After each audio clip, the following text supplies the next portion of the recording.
네, 역사를 통해 경제를 살펴보고 경제의 다양한 역사적 사실을 통해 시사점을 좀 생각해보는 시간입니다. 역사와 경제를 모두 살펴보는 역경을 다루는 남자 여면석입니다. 오늘은 저번에 다뤘던 스태그플레이션과 관련해서 사실 지금 스태그플레이션에 대해서는 스태그플레이션이 올 거다, 안 올 거다 여러 논쟁들이 좀 있는데요. 하나 확실한 건 인플레이션은 확실하다. 그래서 인플레이션에 대해서 조금 잘 살펴보려고 합니다. 오늘 촬영 날짜는 6월 13일입니다. 오늘 우리나라 주식시장이 엄청 안 좋습니다. 코스피가 3% 넘게 빠지고 있고요. 코스닥은요 4%가 넘게 빠진 것까지는 확인을 했는데, 근데 이렇게 오늘 주식장이 안 좋은 이유는요, 지난주 금요일 날 미국 소비자 물가 지수가요 41년 만에 최고치를 기록하면서 그 충격이 좀 컸다라고 합니다. 그러면서 이제 오늘 연중 최저점을 찍은 건데요, 지난 10일입니다. 미국 시간으로 미국 노동부가요 5월 CPI를 발표를 했거든요. 1년 전보다 8.6% 올랐다고 합니다. 이거는 1981년 12월 이후 가장 높은 수치 이고요. 월스트리트 저널 전문가 전망치 8.3%, 그리고 전월 상승률인 8.3%보다 더 높은 수준을 기록을 한 겁니다. 그리고 금요일 날 발표가 됐었을 때 뉴욕 증시는요, 다우 평균 마이너스 2.7, S&P 500 지수 마이너스 2.9, 나스닥 지수 마이너스 3.5% 이렇게 급락을 했습니다. 뭐 이유는 간단하죠. 물가 상승세가 진정되지 않음에 따라서 미국 연방준비제도 페드, 연준이라고 하죠. 연준의 긴축이 강화될 수 있다는 전망이 크기 때문이죠. 뭐 서두에도 잠깐 말씀을 드렸지만 스태그플레이션에 대한 논쟁은 아직도 많이 있습니다. 하지만 인플레는 논쟁의 여지가 없이 지금 인플레다라는 게 이제 확실합니다. 그렇다면 우리는 이런 인플레이션에 대해서 어떻게 대응을 해야 할까요? 그리고 역사적으로는 어떻게 인플레이션이 왔을까? 그리고 어떻게 대응했나 조금 알아볼 필요가 있지 않겠습니까? 그래야지 과거에 인플레가 왔었을 때 이렇게 대응을 했으니까 앞으로 이렇게 대응을 했겠구나. 그리고 인플레 대응을 이렇게 했으니까 어떻게 왔고, 그렇다면 우리는 우리의 경제 상황은 어떻게 좀 바뀔 수 있을까? 이런 것 좀 알 수 있을 것 같은데요. 그래서 오늘은 한번 이 인플레이션에 대해서 준비를 해봤습니다. 우선 인플레이션은 어떻게 정의할 수 있을까요? 통상 물가가 지나치게 빠르게 상승하는 현상을 인플레이션이라고 부른다고 합니다. 여기에서 지나치게라는 건 나라나 시기에 따라 달라질 수 있는데요. 선진국에서는요, 연간 물가 상승률이 3%를 초과하면 대체로 인플레이션 문제가 있다고 판단을 한다고 합니다. 이거는 대부분의 이런 선진국들의 중앙은행, 우리나라 같으면 이제 한국은행 같은 데서 물가 인상률 목표가요 2%의 전후임을 이제 보면 3%라는 게 넘으면 인플레이션 문제가 좀 있다라고 판단을 하는 것 같습니다. 경제 안정성이 좀 떨어지는 신흥국 같은 경우에는요, 물가 상승률이 3%보다 조금 더 높은 수준으로 와야지 이제 인플레이션 문제가 있다라고 판단을 한다고 합니다. 그렇다면 우리 이런 얘기들 많이 하잖아요. 인플레이션이 왔었을 때 많이 드는 애 같은 게 뭐 대공황 때, 베네수엘라, 뭐 이렇게 막 엄청나게 물가 인상률이 딱 올라갔던 이런 국가들 좀 많이 얘기를 하잖아요. 이런 거 이제 보통 초인플레이션이라고 많이 부르는데, 연간 물가 상승률이 대체로 200%가 넘어가면 초인플레이션이라고 판단을 한다고 합니다. 그럼 도대체 200%의 물가 상승률을 기록하면 어떤 것일까요? 우리가 사용하는 대부분의 모든 재화가요, 구매 가격이 지금보다 3배가 높아지면 상승률이 200%가 되겠죠. 그럼 갑자기 내가 뭔가를 사 먹고 사용을 해야 되고 사야 되는데 그게 가격이 갑자기 3배가 됐다. 그러면 엄청난 부담이 다가올 겁니다. 그렇기 때문에 이렇게 초인플레이션이 일어나게 되면 그 나라의 화폐 가치에 대해 이제 상당한 신뢰가 훼손이 되겠죠. 그러면 그 나라의 화폐의 신뢰가 훼손이 되면 그 나라 경제에 문제가 될 거고, 결국에는 국가 부도라든지 뭐 이런 최악의 경우까지 생각해 볼 수 있겠죠. 인플레이션은 진짜 뭐 아테네, 고대 그리스 시대, 로마 시대, 원나라, 스페인 막 여러 가지가 많이 있었습니다. 하지만 뭐 이렇게 너무 옛날로 가긴 좀 힘들어서요, 한 100년 전, 딱 100년 전으로 가보려고 합니다. 이 100년 전에 독일로 한번 가볼 텐데요. 이때가 역사상 가장 심각한 초인플레이션 중 하나였습니다. 이때의 상황에 대해서 먼저 말씀드리도록 하겠습니다. 1920년대 초 독일 상황을 한번 살펴보겠습니다. 1921년 6월부터 1924년 1월 사이 독일에서는 급격한 물가 상승이 있습니다. 이때 초인플레이션이라고 불렸는데요. 마지막 1년 동안은 연간이 아니라 월간 물가 상승률이 300%를 웃돌았다고 합니다. 이 2년 남짓한 기간 동안 독일의 물가는요, 무려 10억 배 가량 상승했다라고 합니다. 그냥 조금 쉽게 말씀드릴게요. 1923년 11월 1일 빵 1파운드의 가격이요 30억 마르크였고요. 소고기 1파운드의 가격이요 360억 마르크 였다라고 합니다. 진짜 이때 당시에 물건을 하나 사려면요, 독일 국민들이 술에 있잖아요, 이렇게 끄는 뭐라 그래야 되지, 리어커, 여기에 돈을 한 무더기 이렇게 쌓아 다녔어야 됐다라고 얘기를 하더라고요. 이렇게 엄청나게 물가가 급격하게 올라가면서요, 상점은 물건 가격표를 시간 단위로 변경했다고 합니다. 그리고 이렇게 엄청나게 높잖아요, 가격이. 그러면 어떻게 했어요? 진짜 리어커에 이렇게 돈을 싣고 다녀야 되잖아요. 그럴 수가 없으니까 역사상 최고액권도 발행이 됐다라고 합니다. 무려 1조 마르크짜리 지폐가 발행되기도 했다고 합니다. 그러면 이렇게 초인플레이션이 발생했던 원인이 무엇이었을까요? 1차 세계대전의 배상금이 일단 근본적인 원인으로 지적되고 있습니다. 1차 대전에서는요, 독일이랑 오스트리아가 영국, 프랑스 등 서유럽 국가들이랑 이렇게 전쟁을 했었잖아요. 1919년에 독일이 이제 패배를 하면서 이제 끝났는데요. 순정국들이요, 독일에게 엄청난 피해 보상금을 요구를 했고 부과를 했습니다. 실제 1차 세계대전의 이제 강화 조약, 그러니까 전후 처리를 위한 조약인 베르사유 조약에서는요, 승전국들이 2,250억 마르크의 배상금을 요청을 했습니다. 그런데 이게 너무 터무니없이 큰 돈이었다라고 합니다. 이렇기 때문에 2년 동안 배상금 조율이 잘 안 됐었는데요.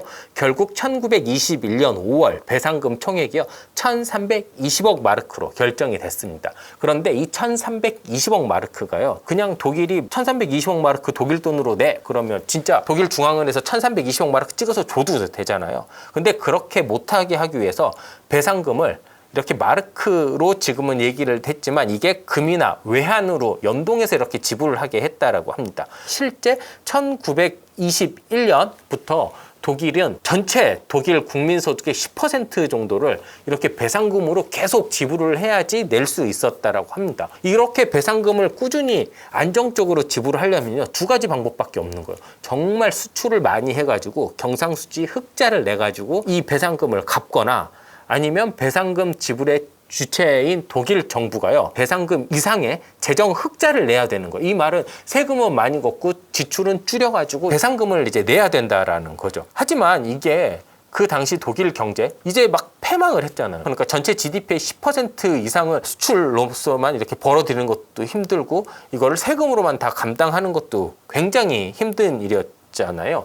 이렇기 때문에 사실상 이게 너무 과도하다라는 얘기가 많았어요. 미국 대공황 이야기하면 딱 유명한 경제학자 한 명 떠오르잖아요. 이제 케인즈. 여기에서는 케인즈가 당시에 뭐라고 얘기했냐면요, 독일의 이렇게 과도한 배상금은 인류에게 굉장히 안 좋게 다가올 거라고 얘기를 했어요. 실제로 이런 과도한 배상금을 독일이 갚게 하고 이거를 갚는 과정에서 초인플레, 그리고 굉장히 어려운 시기를 겪으면서 독일 국민들이 이제 나치즘에 빠지게 되고 이게 2차 대전의 원인 중에 하나다라고 얘기하는 사람들도 되게 많거든요.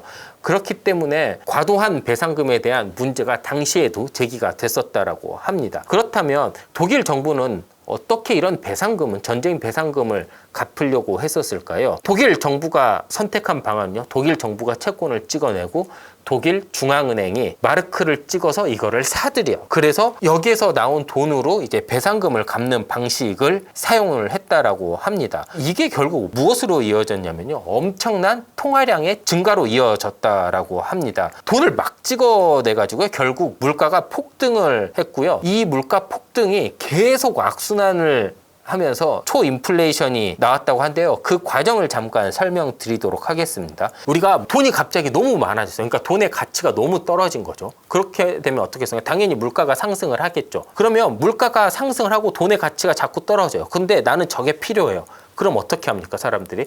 일단 내가 가지고 있는 돈으로 저걸 살 수 있으면 물건을 많이 확보하려고 하겠죠. 그렇다면 갑자기 수요가 엄청나게 늘어나게 되는 겁니다. 그러니까 사람들이 계속해서 돈이 늘어나는 게 너무 눈에 보이는 거예요. 그러면 더 돈의 가치가 떨어지기 전에 일단 물건을 사두자 이렇게 할 거란 말이죠.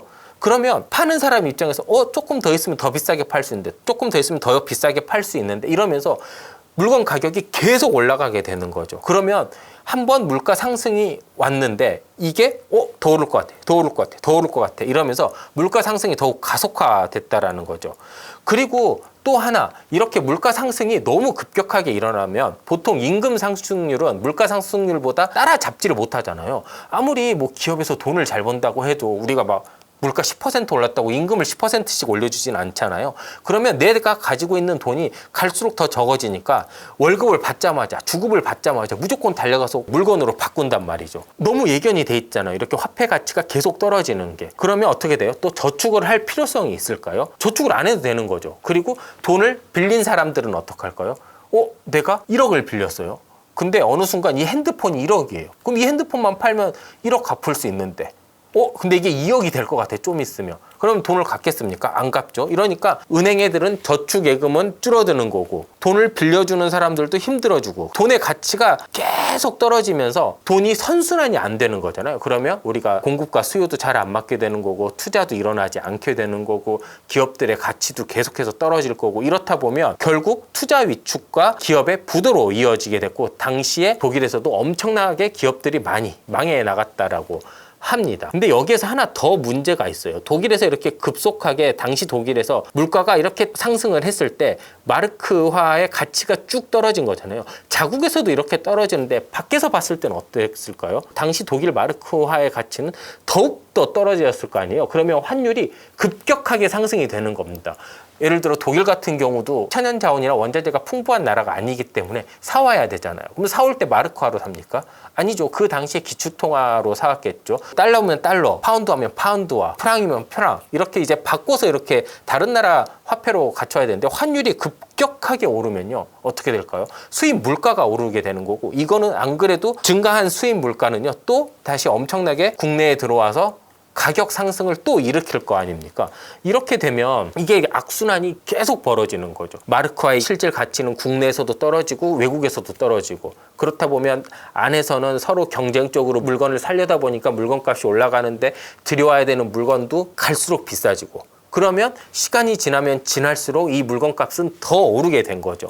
실제로 당시에 보면 1921년 미국 달러 대비 독일 마르크화가요 60마르크 수준이었습니다. 근데 그 후에 인플레이션 그리고 환율 급등 이런 거 다 겹친 결과 어떻게 됐냐면요. 1923년 11월 달러 대비 마르크가요 무려 4조 2천억 마르크까지 올라갔습니다. 이게 말이 안 되는 거예요. 그러니까 60마르크였던 것이 4조 2천억 마르크로 엄청나게 올라갔다는 거죠. 이게 계산도 안 되는데요. 그러니까 이거는 솔직히 상식적으로 말이 안 되는 정도의 이런 초인플레이션이었을 거예요. 그러면 이게 도대체 어떻게 해결이 됐을까요? 이게 솔직히 해결이 된 것 자체가 되게 신기한 현상이라고 또 생각도 드는데요. 이 엄청난 수준의 인플레이션은요, 1924년부터 진정이 됩니다. 이때 독일이요, 렌텐마르크라는 새로운 화폐를 도입을 했고요. 그 발행을 엄청나게 제한을 했습니다. 이게 독일 마르크의 가치가 엄청 떨어진 그 시점을 보면 이 마르크화를 계속 찍어낸 게 한 가지 원인이 된 거잖아요. 그렇기 때문에 이 렌텐마르크라는 거는 되게 제한적으로 통화량을 늘린 겁니다. 그리고 순정국들도요, 배상금을 굉장히 많이 삭감을 시켜줬어요. 그렇기 때문에 독일이 시간이 지나면서 1920년대 초에 있었던 초인플레이션이 조금씩 회복이 된 거죠. 그러면 이때 초인플레이션 이후에 독일 경제는 좀 어떤 영향을 받았을까요? 당연히 독일의 모든 경제 정책은요, 1920년대 이때 겪었던 초인플레이션을 막기 위한 거에 기울게 됩니다. 독일 경제 중에 가장 치명적으로 다가왔었던 게요, 바로 중산층의 몰락입니다. 우리가 흔히 생각해보면 중산층이라는 건 어떻습니까? 그 나라 경제를 이제 지지하고 있는 허리층이라고 하잖아요. 근데 보통 중산층이라는 게 그때 당시에도 어느 정도 일정한 예금이 있는 거고요. 일정 수준의 수입을 가지고 있고 자산을 보유하고 있는 이런 사람들일 거 아니에요. 이게 인플레이션이 일어나면 어떻게 됩니까? 이게 내가 가지고 있는 수입의 질이 굉장히 하락하고 예금이 갑자기 없어진 거잖아요. 그러니까 금융자산이 증발해버린 거예요. 이렇기 때문에 중산층이 갑자기 한순간에 무너질 수밖에 없고요. 그렇게 하다 보면 그 나라를 지탱하던 경제가 휘청이게 되는 거죠.